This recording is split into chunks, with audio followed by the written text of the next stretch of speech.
Mahigit 10 taon nang iniinda ng mga residente ng Barangay Nagaha, bayan ng Hernani, ang ginagawang illegal fishing. Maya na itong dinala at anyo sa mga illegal din. Dahil dito, malaki na umano ang epekto ng problemang ito, partikular na sa mga mangingisda. Malaki kasi epekto sa amin kasi kami mga maliliit na mangingisda lang, nahihirapan na kami humuli ng mga isda dahil kanila naman hinuhuli sa kanila lason. Kaya kaunti na lang nahuli naming isda. Minsan kulang pa pang ulam, wala na kaming binta. Dagdag pa rito, hindi lamang pagdidinamita ng mga isda ang kanilang dinadaing, kundi marami pa ang ginagawang illegal fishing. Gumagamit ng dinamita, minsan nanihilo ng isda. Kasada tiraman ng kompresor, pero tigdait it mga dagko nga isda, ira nakukuha. Ayon pa kay Cornelio Colyarga, isang mangingisda, hindi daw nila basta-basta nalalapitan ang mga ito sapagkat nangangamba silang merong mga dalang armas ang naturang nag-iiligal.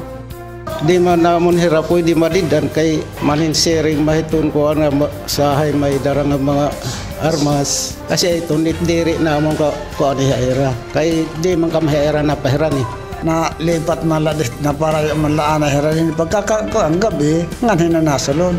Wala kaming magawa kasi hindi namin naman pwedeng silang lapitan kasi baka mayroon silang mga armas. Subalit sa kabila ng problemang nararanasan ay pilit pa rin silang lumalaban. Pumupunta pa rin kami sa dagat kahit nahihirapan na kami. Pinipilit namin makakuha ng pang-ulam naman lang o kaya makabinta kahit konti lang. Pero nala kami pagkakadto, bisan mo lang nawawaray namon dakop basta makapagsura lang kami. Kaya't hiling nila na sana ay mapigilan na ang ginagawang illegal fishing sa kanilang lugar upang pangingisda nila ay maging matiwasay. Kaya naman kung tayo na maprotehiran din pag-illegal. Nga diri, sumulod hiranganit amon sityo. Kay kami lukod nga permanente din nawawarayan namon. Nangangailangan lang kami ng tulong para mahulihan o masugpo yung mga gamit ng illegal para maging mapabuti na rin ang aming pamumuhay dito. Mula rito sa Barangay Nagaha, Hernani Eastern Samar, kasama si Almira Makawili, ito po si Ethel Lubado, tagapaghatid ng impormasyon sa mga Estihanon, province-wide, region-wide, nationwide, and worldwide.